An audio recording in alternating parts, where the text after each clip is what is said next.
my services are done, but they want me to pay, and I'm a lawyer, and legally you don't have to pay. Oh, you don't have to pay. No, you don't. You don't. We asking very nice. Go ahead and pay. We will finish for you. Yeah, you can do it. And What is the problem? Pay before and after. because my services are not done. You almost done there, and we, the owner.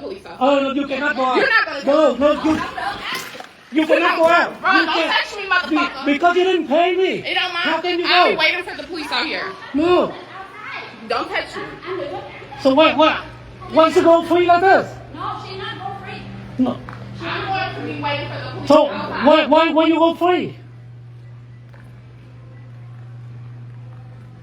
Cannot do work for no pay. Can you do that to everybody in the United States?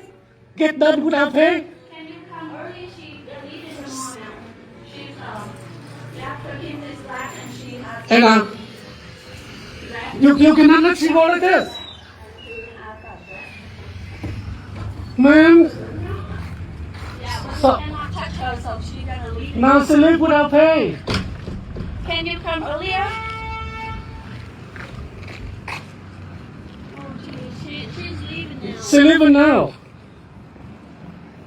Holy shit! I never see that in my life. Get done without pay. I have a video of her. Do whatever you gotta do, baby.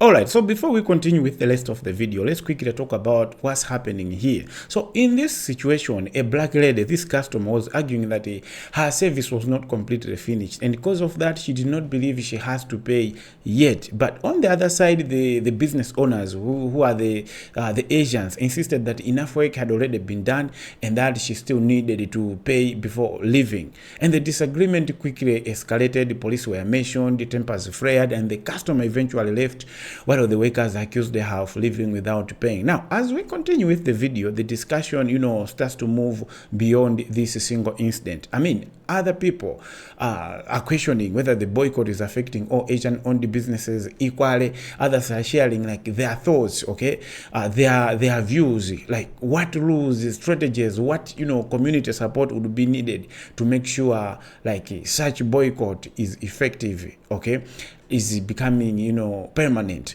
And some are even focusing on helping people identify and support black-owned businesses. All is in this video. So what are the different viewpoints being expressed here? What do they tell about the larger debate taking place online between black people and the Asians? Let's continue with the video and find out all these things. If this is your first time, please subscribe to join the community. Otherwise, I'll see you at the end for more discussion. She didn't pay, now she will go. Okay, I take the picture of the car and she leaving. Okay. The license plate is not right. I didn't have it. It's a fake license plate, I believe. The fake license plate. Đúng mẹ. Yeah. Please. The license plate number is She can live. 60474. I did already. Whether we can stop her. You cannot touch her. I not touch. I got listen. How can you stop her even? I mean, yeah, please come in soon. I mean, she already left. She left a vest. She go on the highway 7 back to go to the. Right now, she in go to the. Roundabout and roundabout and go to the. Taco Bell. The red light. At the red light. By the warning, the red light. At the red light. The black Kia. I don't know where she go, but we saw that she goes that way. The parking lot she go to straight to downtown. she get turned roundabout to the red light. Rồi. And the police officer pull right there.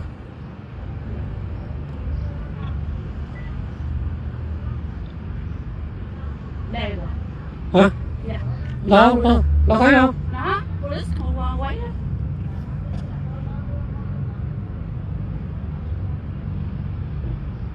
Đâu xem nước đâu?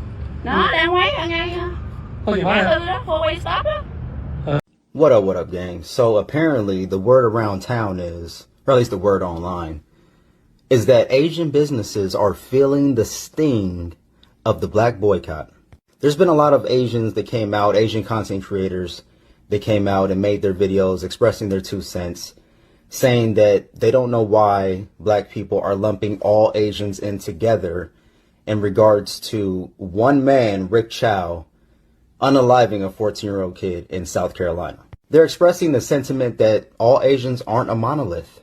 They're not all alike, and that it was just one guy, not every Asian. And there's different types of Asians. Rick Chow was Chinese, there's Vietnamese, there's Japanese, there's Korean. And I absolutely do agree, not all Asians are a monolith, nor are black people. We're not all criminals, we don't all shoplift, we're not all killers. We don't all gangbang, all of us don't have a criminal record, and all of our names aren't Shaniqua or Tyrone. Black people are not a monolith either. You see, black people are not a monolith either. And we all need to respect each other and to be open and honest with each other about these type of things. That's why we're having this boycott. That's why some black people are deciding to not engage with Asian-owned businesses. And it's not just one man, it's a history of being followed in grocery stores. It happened so much that they made fun of it in movies. Hurry up and buy. And of course, there are a lot of Asian businesses inside of the black communities, inside the low-income communities. And oftentimes, customers aren't exactly treated with the utmost respect. Now, given customers that go inside these establishments also need to be respectful. But we all need to understand that we're not a monolith. There are good and there are bad in every single group. So instead of expressing your 2 cents of disapproval and hurt and confusion that a whole group of people would target your group of people off the actions of one man, like you say, instead of doing that, try to understand where we're coming from. Try to understand that we're trying to build our community up. We're trying to keep our dollars within our community to build generational wealth, so that one day we may have gas stations and liquor stores and grocery stores. So try to understand and just try to respect what we're trying to accomplish here.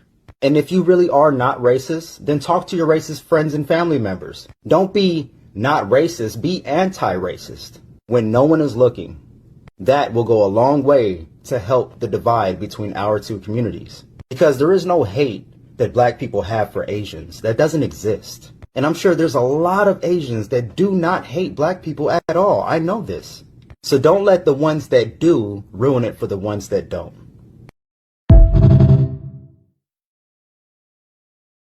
Good morning. It's a new day, so I thought we'd address these things. You know, the things from slide number 1.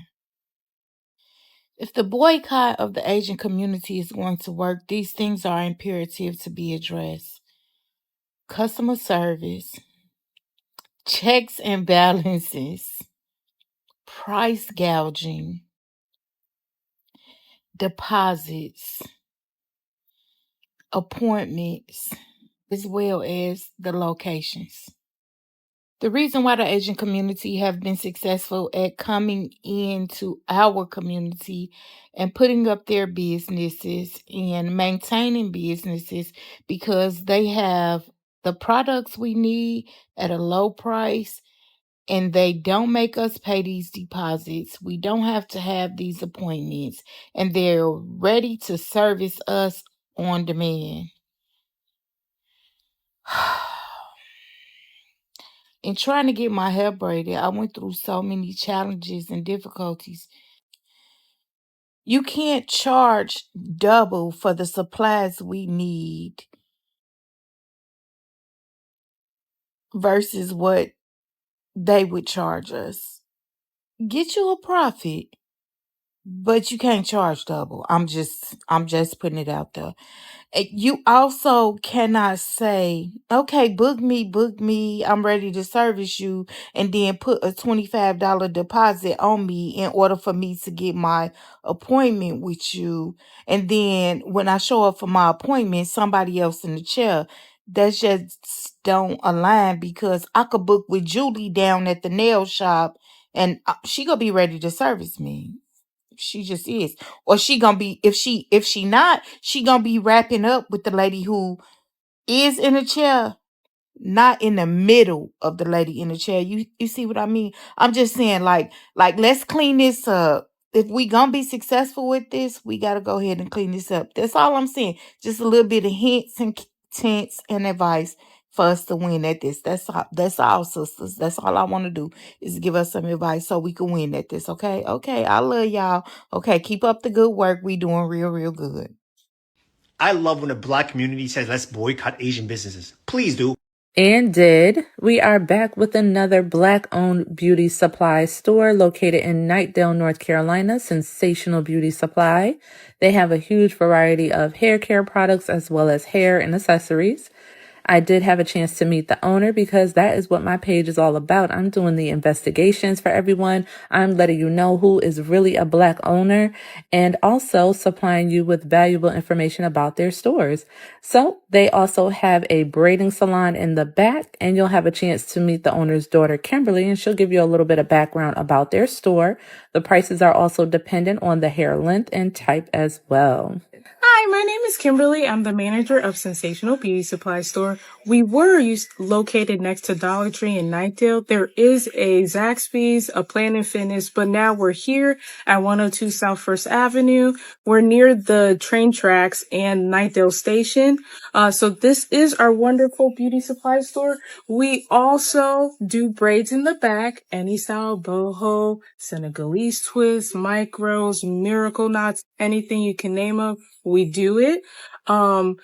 We have all kinds of products. We have edge booster. We have braiding gel. We have Miel, all the natural hair care products that you need. We also sell wigs, half wigs. We have bonnets, durags, earrings, anything you can name of. So please come visit us. Thank you and have a great day. Please check them out if you're in the Knightdale area. Please stay tuned and follow so you can get that list of Black physicians as well as service providers in your area. Welcome back, brothers and sisters. Now, after listening to all these people, their different perspectives, I think it is clear to say this discussion is much more than just about one incident inside a shop of a lady not paying with her own reasons, and Asians forcing her to pay with their own reasons. I mean, think about this for like a second. A woman refused to pay because she believed the service was not fully completed, and while the business owners insisted that the payment should be made before she left. And that alone raises a lot of questions. Was the customer right to refuse payment until the work was finished? Or were the business owners, these Asians, right to demand the payment before completing the service? Who exactly is wrong here? And amid an ongoing boycott of, Asian businesses, by Black community, some people are asking, why would she choose to go like in the Asian shop in the first place? So it's a bit complicated. I hope you can you understand. But others are questioning whether there was lack of trust from the beginning, like these Asians failed to trust that a Black person can pay after service. So if the service was not fully completed, why not allow a customer to pay once everything was like done? On the other hand, if the business had already invested time, labor, materials, were they justified in wanting payment before, she walked away? I'll leave that for you to be the judge, okay? Who exactly is wrong here? I'll let you be the judge. But beyond that original dispute, the conversation quickly expands into, something much bigger. The first major theme, which is like being discussed in the video, is whether the boycott is affecting all Asian-owned businesses equally. Some people argue that it is something which is unfair to treat an entire community as if everyone thinks the same way or behaves the same way of treating Black people with disrespect. Others believe that the boycott is not about one individual incident at all, but rather about long-standing experiences, frustration, patterns, and they believe these things have existed for years, for decades, from Asians, like Asian community treating Black community with disrespect. Now, the second major theme is about what would actually take for a boycott to succeed, to be permanent, to actually benefit the Black community for better and permanently.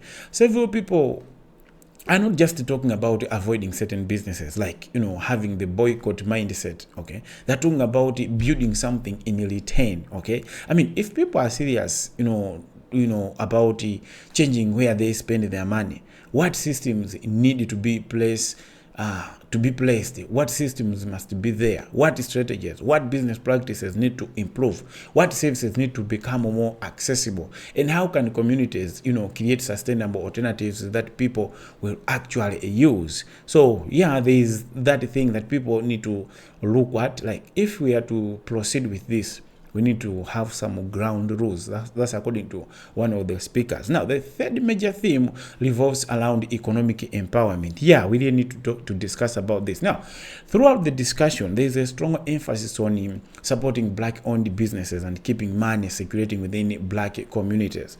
Now, the argument being made is that economic support can help create jobs, strengthen, you know, local businesses, and potentially build long-term wealth in a Black community. But also, that also raises another important question, like, are enough people actively promoting these businesses? Are, you know, consumers being given practical alternatives? If someone decides to participate in boycott, where exactly should they go instead? Which brings us to fourth major theme in this: information and the community organization. Yes, let's discuss about this.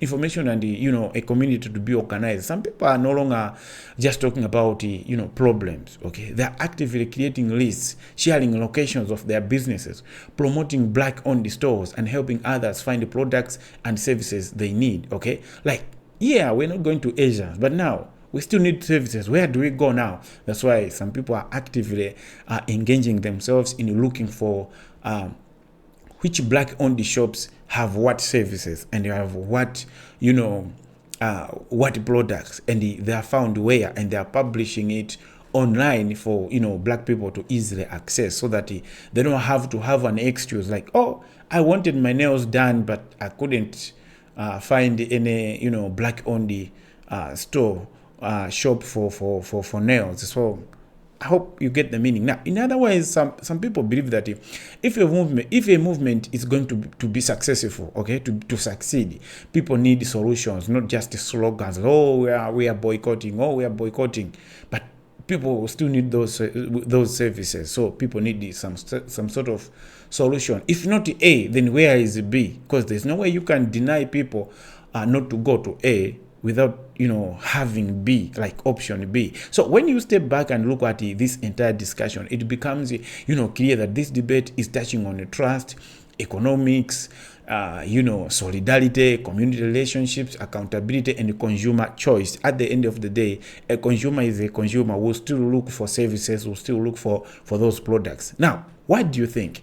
Was it right to have this dispute, you know, in the first place? Like, this woman went to Asian shop, you know, and he feels like the service is not done, but, you know, they want that person to pay. I mean, who was wrong in this case? Is the boycott achieving its intended, you know, purposes according to that? Who exactly is to blame, if at all there's somebody to blame? And the other question is, this boycott, is it affecting, you know, all businesses equally?